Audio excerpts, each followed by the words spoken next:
ძალიან ბევრ მეცნიერთან გაქვთ ურთიერთობა, როგორც მეცნიერს და აქედან გამომდინარე რელიგიისა და მეცნიერების გადაკვეთაზე მინდა დღეს რომ ვისაუბროთ. სად არის მათი გადაკვეთა და რამდენად მიუახლოვდნენ დიდი მეცნიერები ღმერთს და რელიგიას.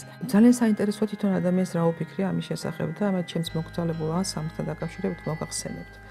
თუმცა კი განმარტება აი მეცნიერების და რელიგიის არსებობს ერთია, რომ ზეგი მეცნიერება ყოველთვის სწავლობს აკვირდება ემპირიულად აკვირდება ცხოვრებას, სამყაროს და ფაქტებს. სამშაბათს 20 საათზე გადაცემა ზღვარი მარინა კაჭარავასთან ერთად.